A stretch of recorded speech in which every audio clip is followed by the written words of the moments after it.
3 hours. That's how long my family left me sitting alone at Le Bernardin on Christmas Eve, surrounded by Manhattan's elite, while waiters kept asking if I was still waiting for my party. When they finally arrived with their business friends, my stepfather's first words weren't an apology. Instead, he announced to everyone, "See? I told you she'd still be here, waiting like a faithful pet."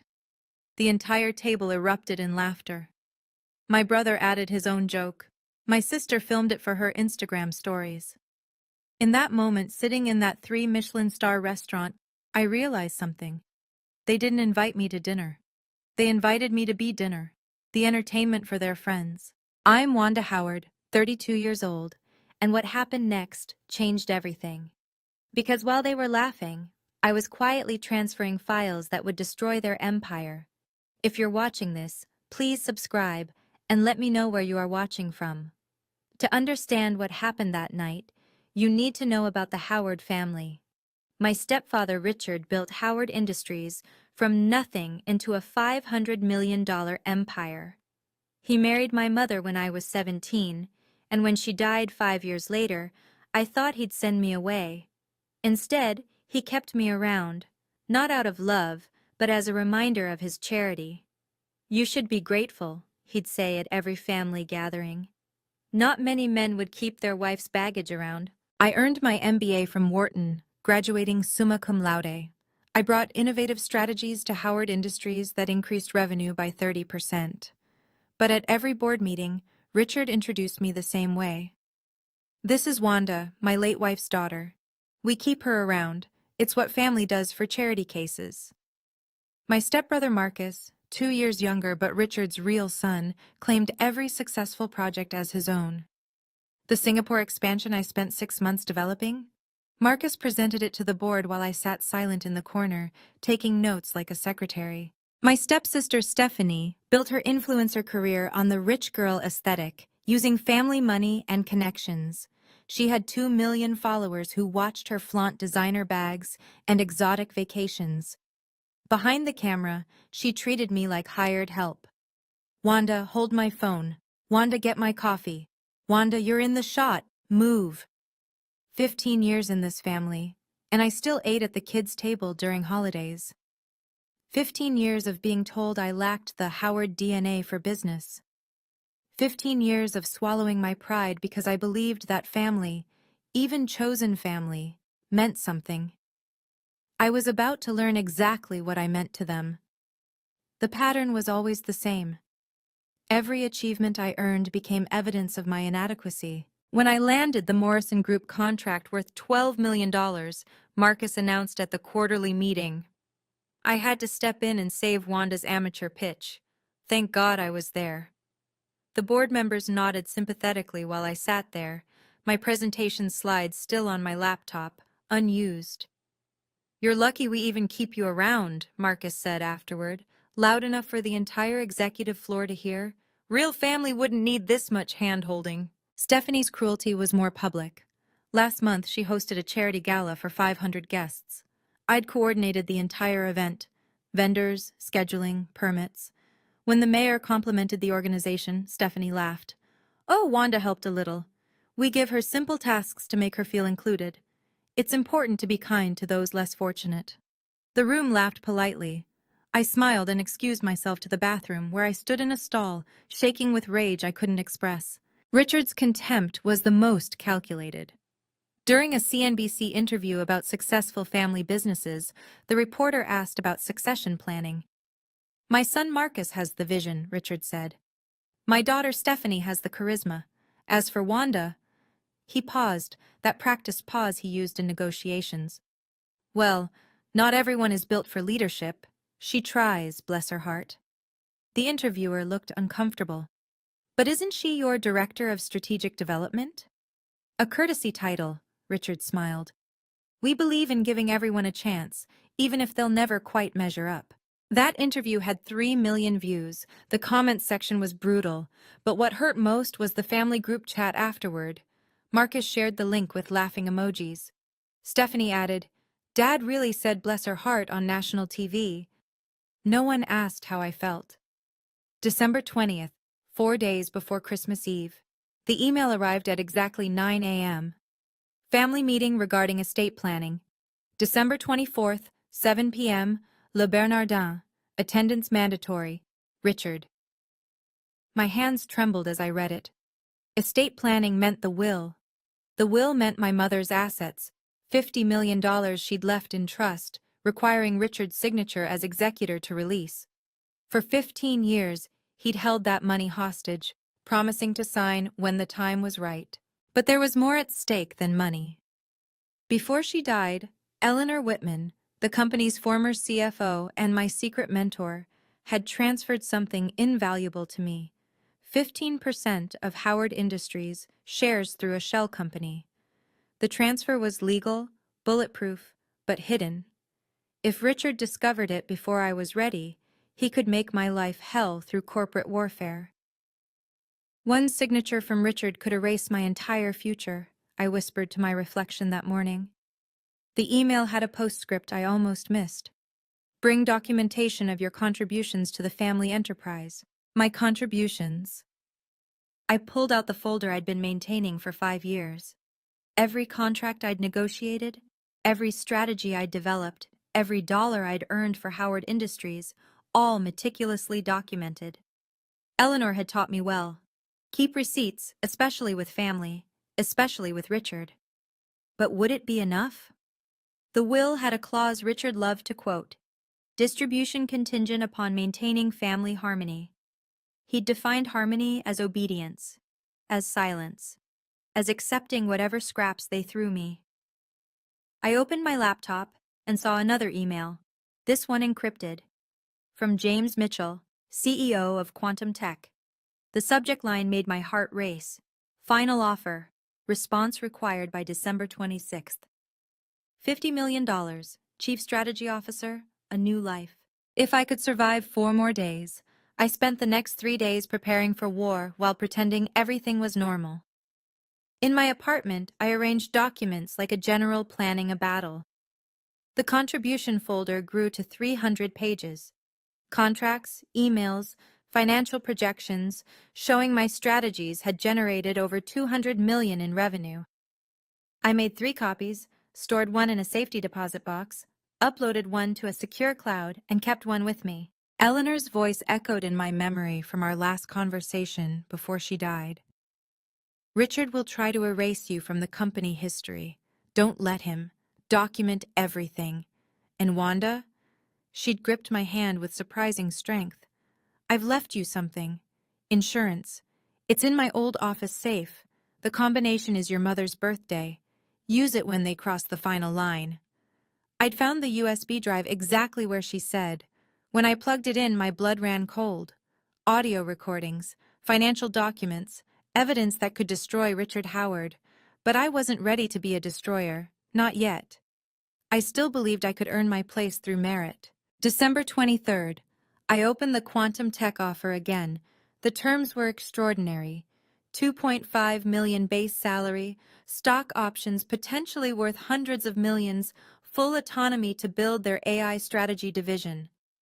They wanted my answer by December 26th, 2 days after the family meeting. James Mitchell had been blunt in our last call. Wanda, you're brilliant, but you have Stockholm Syndrome with that family. They'll never see your worth. We do, but this offer won't wait forever. I stared at the folder marked Insurance on my laptop desktop. Inside were Eleanor's files, waiting like a loaded weapon. Hope for the best, I whispered Eleanor's words. Prepare for war. Tomorrow would decide everything. If you've ever been the family scapegoat, you know exactly why I kept those receipts. The gaslighting, the public humiliation, the constant reminder that you're lucky to be included. It all builds up. But what would you do if you had proof of something that could bring them down? Let me know in the comments. And please hit that subscribe button if you want to hear how this ends. December 24th, Christmas Eve. I arrived at Le Bernardin at exactly 7 p.m. The maitre d' recognized me immediately. Ms. Howard, your family's table is ready. The private dining area as requested. I wore my best dress. A black Armani I'd bought with my own money, not family credit cards. The restaurant gleamed with holiday decorations, full of Manhattan's elite celebrating Christmas Eve in 3 Michelin star style. Our table, set for 8, commanded a view of the entire dining room. 7:15, no sign of them. I ordered sparkling water and checked my phone. Nothing. 7:30. The waiter approached, his expression professionally neutral but his eyes sympathetic. "Should we hold the table, Miss Howard? Perhaps your party is delayed in traffic?" "They'll be here," I said, though my stomach was already nodding. 8 o'clock. I tried calling Richard, straight to voicemail. Marcus, same. Stephanie. Her phone rang, but she didn't answer. 8:30. The waiter returned, this time with the sommelier. "Ma'am, the kitchen closes at 10. Would you like to order an appetizer while you wait?" Other diners were starting to notice. I recognized several Howard Industries board members at nearby tables. Patricia Morrison from the Times was 3 tables over, dining with her husband. They all saw me sitting alone at a table for 8, waiting. 8:45. My phone buzzed, a text from Stephanie. "Almost there! Dad's bringing friends!" The devil emoji should have been my warning, but I was still naive enough to feel relief that they were coming at all. I ordered a $500 bottle of Chablis. If they wanted to humiliate me, I'd make them pay for the privilege. "Ma'am, our kitchen closes at 10, the waiter reminded me, loud enough for nearby tables to hear. 9 p.m. I finally understood what was happening. Stephanie's Instagram story appeared on my phone, posted from Pravda, a bar 6 blocks away. There she was, laughing with Marcus, Richard, and 5 men in expensive suits I recognized as Howard Industries' key investors. The caption, "Pre-gaming before dinner." The next story showed Marcus holding up his phone, zooming in on something. The comments were already rolling in. I clicked to see what he was filming. It was me. Someone at Les Bernardins was live-streaming me sitting alone, and Marcus was re-sharing it. His comment, "Making the charity case wait." My face burned. The waiter approached again, and I saw pity in his eyes. Every elite diner in this restaurant could see what was happening. The Howard family's charity case, sitting alone on Christmas Eve, too pathetic to leave. I opened my laptop and pulled up the folder labeled Insurance. Inside were dozens of files Eleanor had collected over the years. One stood out. Board meeting audio, December 15th, 2024. I put in my earbuds and listened. Richard's voice, clear as day. "The tax situation is handled. We've moved $8 million through the Cayman accounts. The IRS will never find it. Marcus knows, but keep it from Stephanie.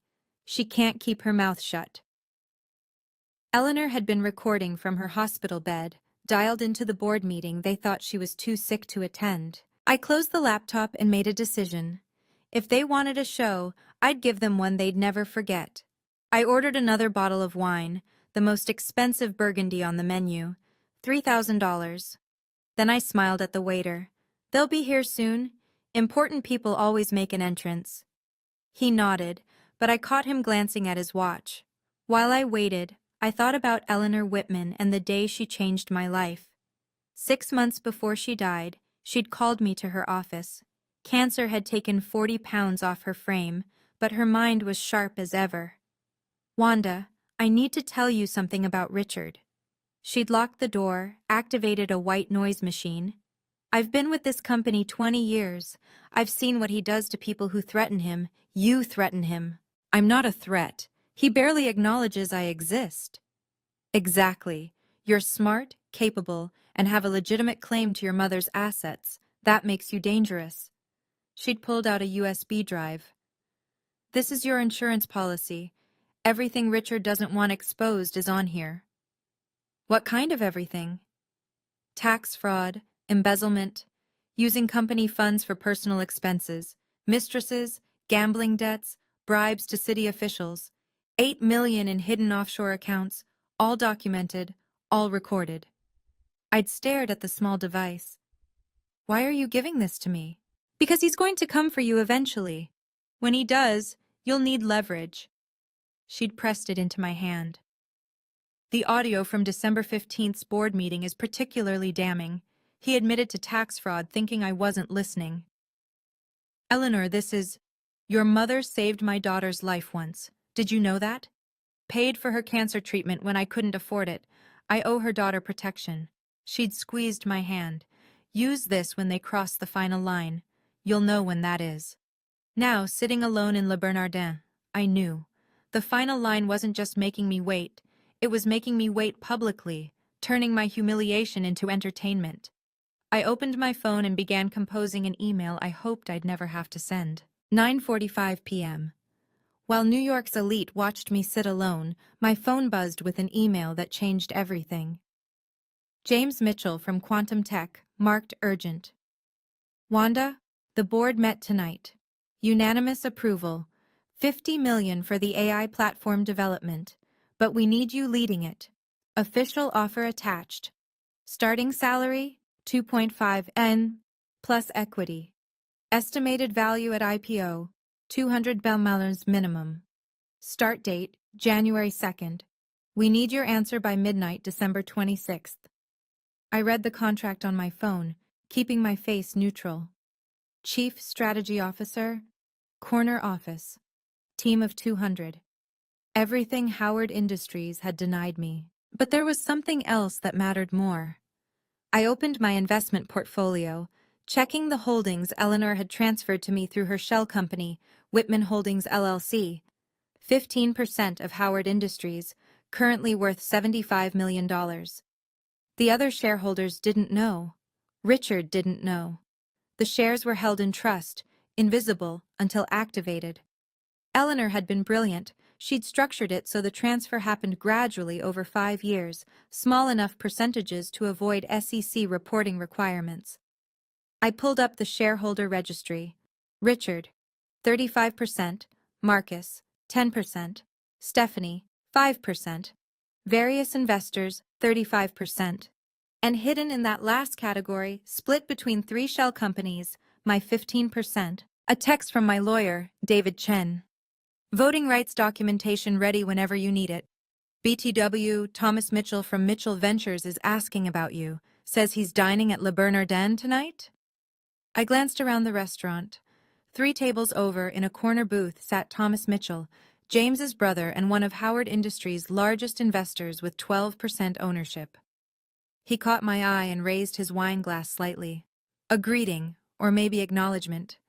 If Thomas and I combined our shares, we'd have 27%. Not enough to control, but enough to cause serious problems for Richard. 9:55 p.m.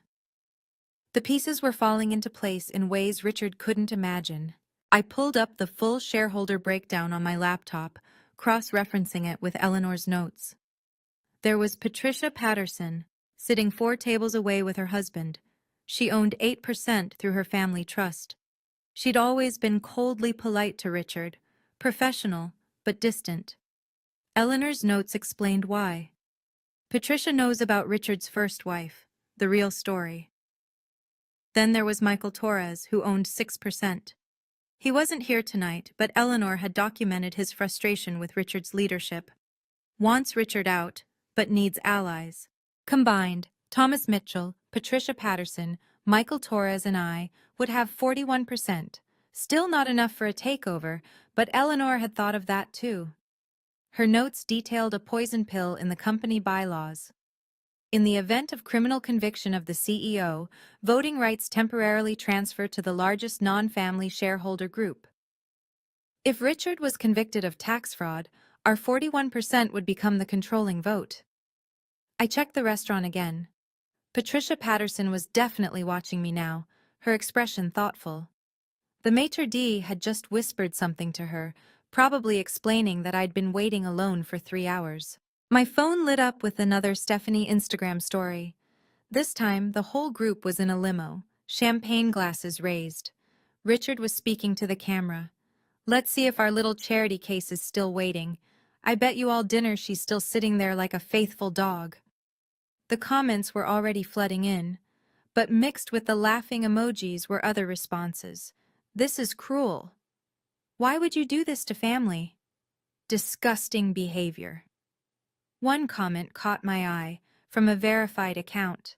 Patricia Patterson. Interesting leadership style, Richard. The Emperor didn't know it yet, but he was already naked. The whole city was starting to see it. 10 p.m. They arrived like conquering heroes walking into their own triumph. Richard led the parade, his silver hair perfectly styled, his $10,000 suit impeccable. Behind him, Marcus strutted with the confidence of an heir apparent. Stephanie had her phone out, live streaming everything. 5 men in suits followed. Howard Industries' biggest investors, men who controlled millions and expected to be entertained tonight. The entire restaurant turned to watch. 3 hours of me sitting alone had become dinner theater, and now the main act had arrived. See? Richard's voice boomed across the dining room, designed to carry. I told you she'd still be here, waiting like a faithful pet. The investors laughed. Marcus added loudly, 3 hours! She really has no self-respect. Stephanie zoomed her camera on my face. Ladies and gentlemen, I present the Charity Case Chronicles live and in person. They sat down around me, Richard at the head of the table, positioning me at the far end like a child at the adult table. The investors looked uncomfortable but amused, the way people do when they're watching something cruel but don't want to spoil the fun. Gentlemen, Richard announced, meet the family disappointment who thinks she deserves inheritance. One of the investors, a younger man named Bradley, shifted uncomfortably. That's a bit harsh, Richard. Harsh? Bradley, you don't know what we've dealt with. 15 years of carrying dead weight. Richard pulled out a folder. But tonight, we're fixing that. Every elite diner in Le Bernardin was watching. Patricia Patterson had actually turned her chair for a better view. The maitre d' stood frozen, clearly unsure whether to intervene. I sat perfectly still, my hands folded, my expression calm. Inside, my heart was racing, but Eleanor had taught me, never let them see you break. That's what they want. Richard slid a thick document across the table. Sign this, and we'll let you keep your mother's jewelry. I picked it up, reading quickly. Complete disinheritance, renouncement of any claim to Howard Industries, waiver of all rights to my mother's trust. In exchange, her jewelry collection, worth maybe $50,000. Read it out loud, Marcus said, grinning. Let everyone hear what you're worth. Richard obliged, his voice carrying across the restaurant. I, Wanda Howard, acknowledge that I have contributed nothing of value to Howard Industries and renounce all claims to the Howard estate. Stephanie kept filming, adding commentary. For those just joining, this is what happens when you mistake charity for family. You should be grateful we're offering anything, Richard continued. Your mother's jewelry is more than you deserve. One of the investors, an older man named Harrison, frowned. Richard, is this necessary? It's Christmas Eve. It's business, Harrison. Sometimes you have to cut dead weight. Richard looked at me. Well, we don't have all night. Thomas Mitchell had left his table and was standing by the bar, watching intently. Patricia Patterson was typing rapidly on her phone. I recognized the expression. She was texting her business partners. You want me to sign away $50 million in trust funds, I said quietly, but loud enough for nearby tables to hear. Plus any claim to the company I helped build, in exchange for jewelry? Company you helped build? Marcus laughed. You were a secretary with an inflated title. A secretary who increased revenue by 30%. My strategies increased revenue, Marcus shot back. Your strategies? Should we review the Singapore expansion documents? The ones with my digital fingerprints all over the metadata? Richard's face darkened. Sign the papers, Wanda, or leave with nothing. This was it. The moment that would define everything. 3 hours of humiliation, 15 years of being treated like an outsider, and now they wanted me to sign away my rights while they filmed it for entertainment. But sometimes, the best revenge isn't loud or dramatic. Sometimes, it's as quiet as pressing send on an email. If you've ever had your breaking point moment, drop a comment below. I read through the document slowly, letting the silence build. The restaurant had gone quiet, even the waitstaff frozen in place. "So I get nothing from the company I helped build?" I asked, my voice steady. "You contributed nothing," Richard said flatly. "You're not real family, you never were." Marcus leaned forward. "Mom's jewelry is more than you deserve. Dad's being generous." "Generous." I set the papers down. "Let me make sure I understand. You're asking me to sign away my rights to my mother's $50 million trust, renounce any claim to Howard Industries where I've worked for 15 years, and in return I get jewelry worth $50,000? It's more than someone like you deserves," Stephanie added, still filming. The waiter approached with the check, $3,000 for the wine I'd ordered while waiting. He looked mortified as he set it down. Richard laughed. $3,000? Were you trying to drink away your sorrows?" He pushed the check toward me. "This is your bill. Your last expense on the Howard name." I looked at the check, then at Richard, then at the room full of witnesses. Patricia Patterson had her phone out, recording. Thomas Mitchell had moved closer. Even the maitre d' was watching. I smiled. For the first time all night, I genuinely smiled. "You know what? You're absolutely right. I'm not your family." I pulled out the company credit card Richard had forgotten to cancel, the one linked to my expense account. "I'll take care of the bill." Then I looked directly at Stephanie's camera. "And Richard? You might want to check your phone. I just sent you something important." His phone buzzed, then buzzed again, and again. The Emperor's clothes were about to disappear. I stood up slowly, with the same composure Eleanor had taught me to maintain in board meetings. "Before I sign anything, let me send one quick email." I pulled out my phone, my fingers steady despite the adrenaline coursing through me. To IRS, Criminal Division, SEC Enforcement, Howard Industries, Board of Directors, 12 recipients. CC, New York Times. Business Desk, Wall Street Journal, CNBC. Subject, Urgent, Tax Fraud Evidence. Richard Howard, CEO. Howard Industries Attachment. Audio, Board Meeting, Deck 15, 2024. MP3. "What are you doing?" Richard demanded, but his phone was already exploding with notifications. "Eleanor Whitman left me something," I said calmly. "A recording from December 15th's board meeting, the one where you thought she was too sick to dial in." Richard's face went white as he opened the email. His own voice filled the restaurant from his phone speaker. He'd accidentally hit play. "The tax situation is handled. We've moved $8 million through the Cayman accounts. The IRS will never—" He frantically stopped the playback, but it was too late. Every board member was listening to the full recording on their own phones. The investors at our table were backing away from Richard like he was radioactive. That's illegal recording," Marcus stammered. "Actually, it's not," I said.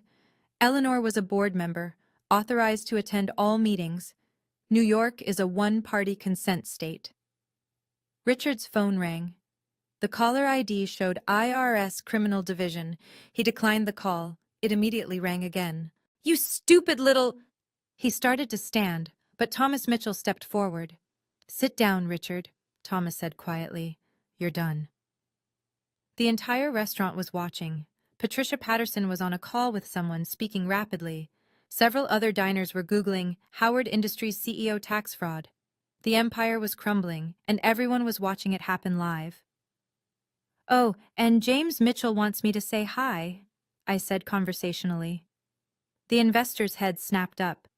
James Mitchell was Thomas's brother and CEO of Quantum Tech, Howard Industries' biggest competitor. "What?" Richard's voice cracked. "The Quantum Tech deal. The $50 million AI platform development contract you've been chasing for 2 years?" I pulled up the contract on my phone, showing it to the table. "I signed it yesterday. I start as Chief Strategy Officer on January 2nd. "That was our deal," Richard roared, forgetting we were in public. "I've been negotiating that for 2 years. "No, that was my deal. I pitched it, developed it, and closed it. Just like the Singapore expansion, just like the Morrison Group contract, just like every other success you and Marcus claimed credit for. Thomas Mitchell stood up. Is this true, Richard? You've been taking credit for her work? She's lying, Marcus protested, but his voice was weak. Am I? I turned to Thomas. Check the metadata on any strategic document from the last 5 years. Check who actually wrote the proposals. Check whose credentials were used to log into the systems at 2 a.m. to finish the presentations Marcus took credit for at 9 a.m. Harrison, one of the older investors, was already on his laptop. Jesus Christ, Richard. Her digital fingerprints are on everything. The Singapore expansion, the Morrison deal, the Phoenix merger. $50 million, I continued. That's what my worthless ideas are worth to quantum tech, plus $2.5 million a year salary. Stephanie had stopped filming. Her face was pale as she realized her live stream had captured everything. Richard's confession, the tax fraud admission, the revelation that the family success was built on my work. How many viewers do you have right now, Stephanie? I asked. She looked at her phone. Her voice was barely a whisper. 47,000. One more thing, I said, pulling out a folder from my bag. I own 15% of Howard Industries. The table went silent. Richard's mouth opened and closed like a fish gasping for air. That's impossible, he managed. I would know about any share transfers. Eleanor Whitman set up a trust before she died. Whitman Holdings LLC. She transferred shares to me over 5 years, keeping each transfer below SEC reporting thresholds. I laid the documents on the table. All completely legal, all notarized, all filed properly. Thomas Mitchell started laughing, actually laughing. Eleanor played you, Richard, even from her deathbed. 15%, I continued, looking at Thomas. Combined with your 12% and Patricia Patterson's 8%, that's 35%. Add Michael Torres's 6%, which I believe he's willing to contribute, and we have 41%. Patricia Patterson had joined us at the table. 41% becomes controlling interest if the CEO is convicted of a felony according to your own bylaws, Richard. Richard's phone was ringing non-stop. The caller ID alternated between IRS Criminal Division, Board Member Williams, and Corporate Lawyer. You planned this, Marcus accused, but he was backing away from his father. No, I said. You planned this. You planned to humiliate me on Christmas Eve in front of New York's elite. You planned to disinherit me while Stephanie broadcast it to the world. I just decided to stop being your victim. A commotion at the restaurant entrance. 2 men in dark suits with badges visible. Mr. Richard Howard? One called out. IRS Criminal Division. We need you to come with us. The entire restaurant was filming now. Every phone was out. Tomorrow's headlines were writing themselves. Stephanie's livestream comment count was exploding. Karma! The charity case just became the boss. Richard Howard is done! I picked up the pen Richard had provided for me to sign my inheritance away. Instead, I signed my name with a flourish on the disinheritance papers. You're right, Richard. I don't need your money. I set the pen down. But I'll take the company. I turned to the waiter who'd been so patient all night. Please charge this bill to Mr. Howard's corporate card, the one on file. Ma'am, that card was declined, he said apologetically. Then use this one. I handed him my Quantum Tech corporate card, already activated. And please book me a first-class ticket to Paris, leaving tonight. I have a new job to celebrate. Richard tried to stand, to leave, but the IRS agents were already there. Mr. Howard, please don't make this difficult. You can't do this, he shouted at me, after everything we've done for you. Done for me? I laughed, but there was no humor in it. You mean the constant humiliation? The theft of my work? The 3 hours you left me sitting here tonight for your amusement? Thomas Mitchell was on his phone. Security is here, Richard. My security. They'll escort you out properly. Gentlemen, I addressed the IRS agents, Mr. Howard will need a moment. He just lost everything. Marcus tried to slip away, but Harrison grabbed his arm. Not so fast. You're named in these documents too. The board will want to speak with you. Stephanie was frantically trying to delete her live stream, but her followers were already screen recording everything. Please, she begged me. This will ruin me. My brand partnerships, everything. Your brand was built on humiliating others, I said simply. Maybe it's time for a rebrand. The IRS agents led Richard toward the exit. The entire restaurant watched in silence as the Emperor was escorted out in handcuffs. Richard tried one last power move as the agents paused at the door. This is a misunderstanding.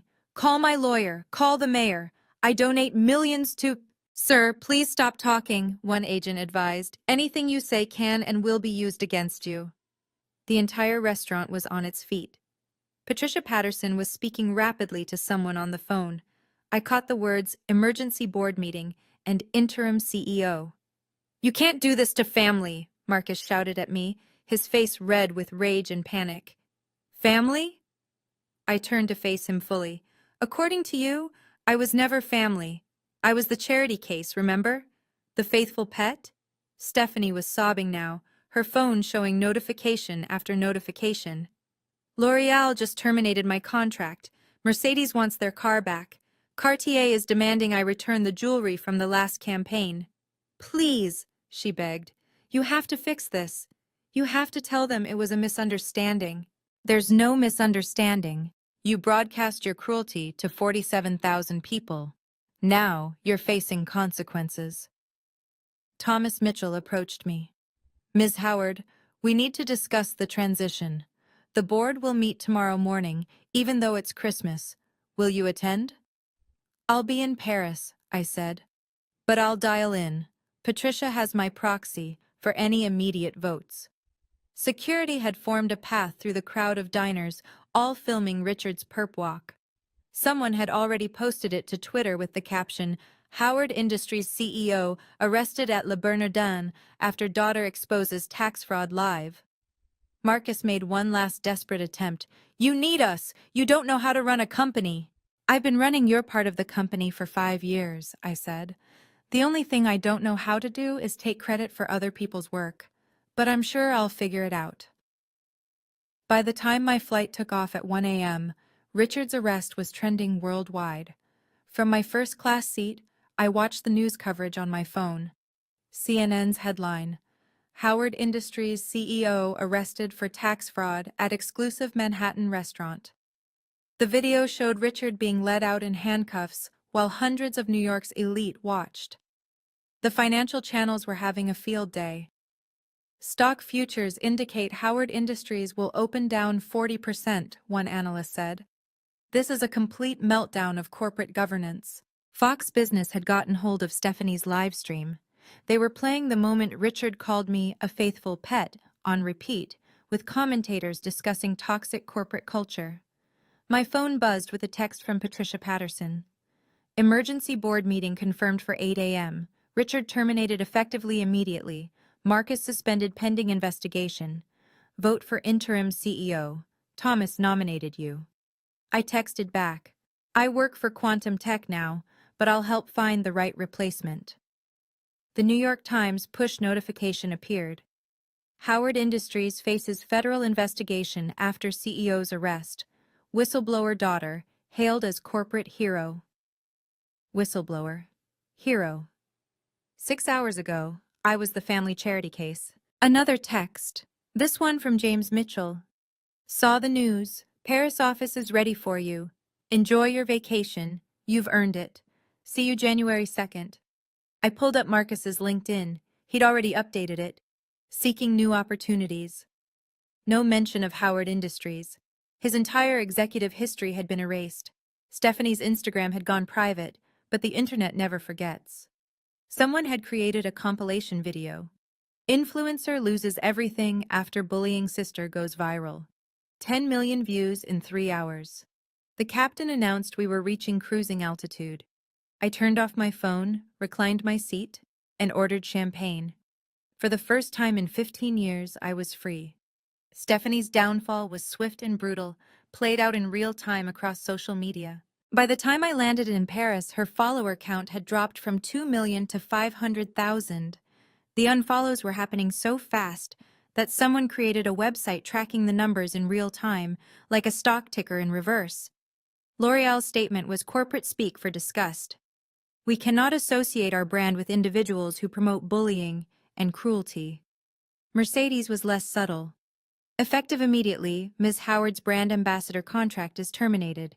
We've requested the return of all vehicles. Cartier, Dior, Revolve, Fashion Nova, every brand she'd partnered with issued termination notices. The total value of lost contracts, $10 million over the next 2 years.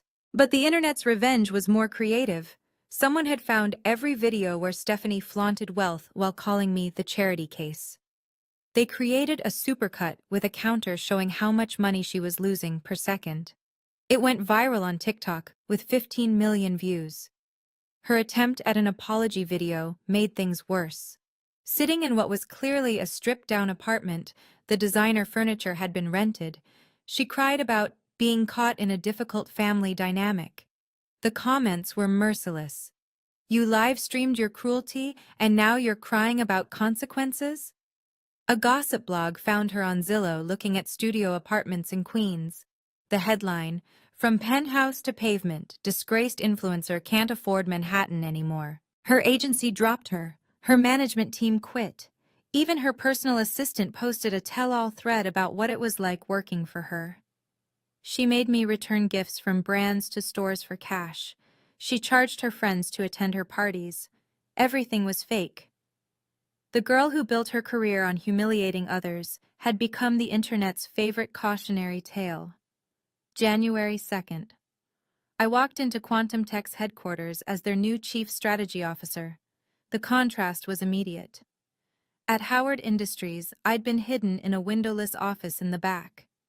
Here, James Mitchell personally showed me to my corner suite on the 50th floor, overlooking Central Park. "Your team is ready to meet you," he said. 200 of the brightest minds in AI development. They've all read your Singapore expansion case study. They're excited. My assistant, a sharp young woman named Claire, had already organized my schedule. "Your first presentation to the board is Thursday. The AI platform prototype review is Friday. Oh, and Forbes wants to interview you about corporate whistleblowing."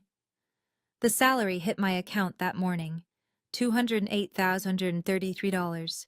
My monthly pay before bonuses, more than I'd made in a year at Howard Industries. Meanwhile, Richard's empire was crumbling.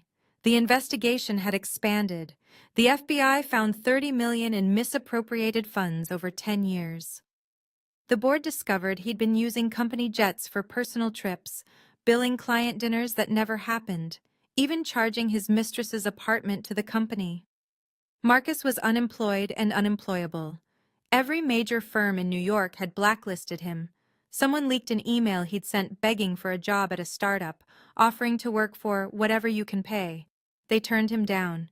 I donated $10 million to foster care organizations in Eleanor's name. The press release read, "In honor of Eleanor Whitman, who taught me that family isn't about blood, it's about who shows up for you." Richard saw that from his federal holding cell awaiting trial. His lawyer told me Richard threw his meal tray at the television.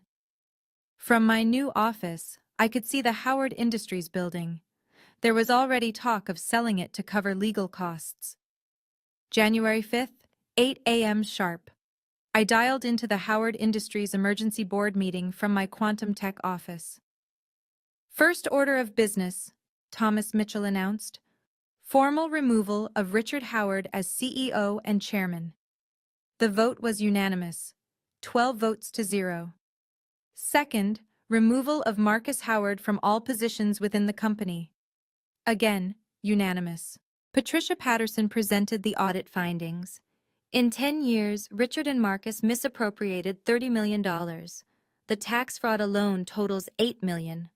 The company faces potential fines of $50 million. Motion to pursue full legal action against Richard and Marcus Howard for recovery of stolen funds, Thomas said. Unanimous. I listened as they dismantled everything Richard had built on lies. His name would be removed from the building. his portraits taken down from the boardroom, his legacy erased except as a cautionary tale about corporate corruption. "Ms. Howard," Thomas addressed me, "would you consider selling your shares back to the company?" "Actually, I've already sold them," I said. "This morning to a consortium of employees through an employee ownership trust. They're the ones who actually built this company. They should own it." Silence. Then Patricia started clapping. Others joined in. The sale price was $80 million, fair market value. But I'd structured it so employees could pay over 10 years from company profits. They'd finally own what they'd built.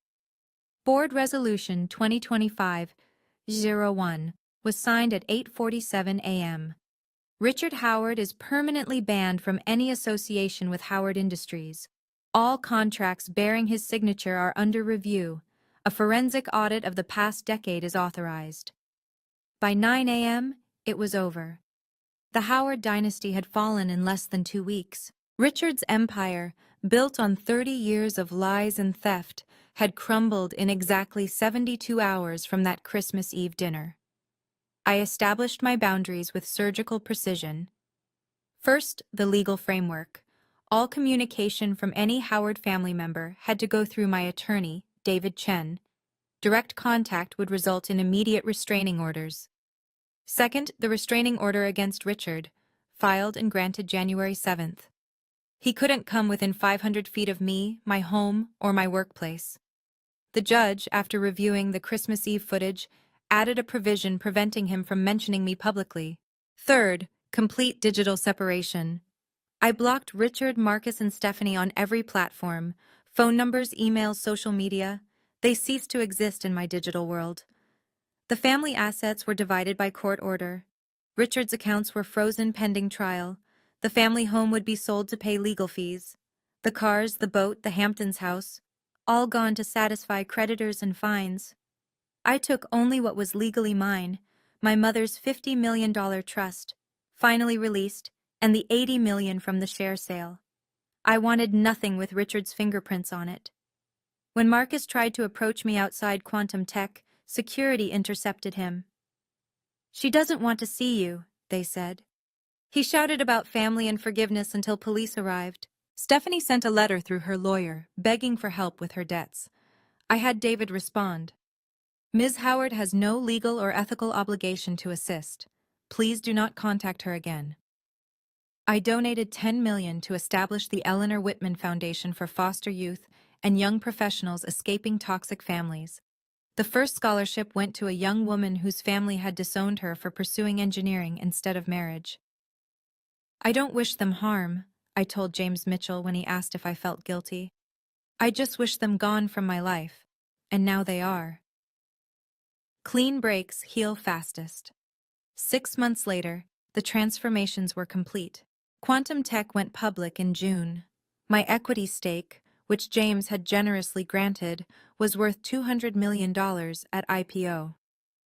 I rang the opening bell at the New York Stock Exchange, standing where Richard had always dreamed of standing. Richard took a plea deal, 5 years in federal prison, eligible for parole in 3 with good behavior.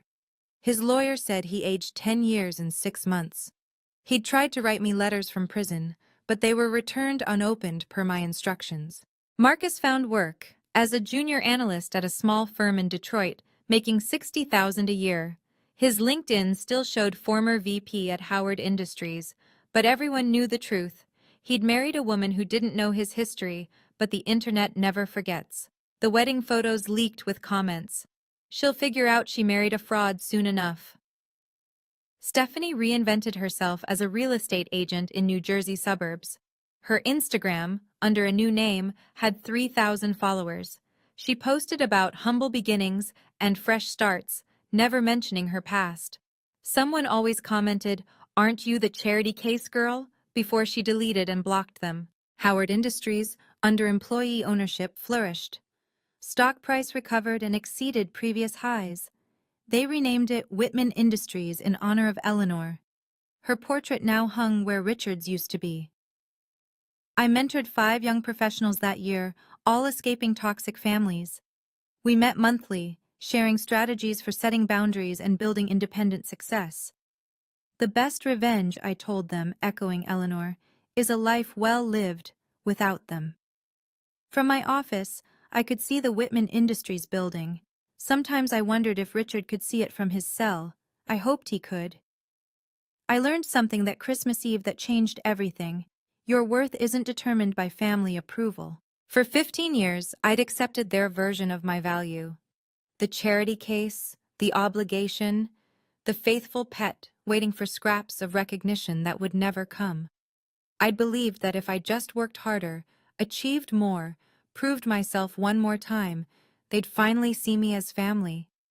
But that night at Le Bernardin taught me the truth. Some people will never see your worth because they benefit from your blindness to it. Richard needed me to feel worthless so he could steal my work. Marcus needed me inferior so he could feel superior. Stephanie needed me as content for her cruelty. My advice to anyone trapped in a toxic family: document everything. Every achievement they steal, every insult they throw, every boundary they cross. Not for revenge, but for reality. When gaslighting makes you question your own worth, evidence reminds you of the truth. Set boundaries like your life depends on it, because it does. The moment I stopped needing their approval was the moment I became free. Now I decide who has access to my life, my time, my energy. Sometimes cutting ties is the greatest act of self-love. I don't hate them, I nothing them. They're characters in a story I no longer tell. Today, I run a $2 billion AI division. I mentor survivors of family abuse. I sleep peacefully, knowing no one can humiliate me at a restaurant because they no longer have a seat at my table. I waited 3 hours that Christmas Eve, but I've been free every moment since. And if you're still waiting for your family's approval, ask yourself, what would happen if you simply stopped waiting and started living? If you've made it this far, you understand that sometimes the only way to win is to stop playing their game entirely. Have you ever had to cut off toxic family? What was your breaking point? Share your story in the comments. You're not alone. And if this resonated with you, please subscribe and hit the notification bell.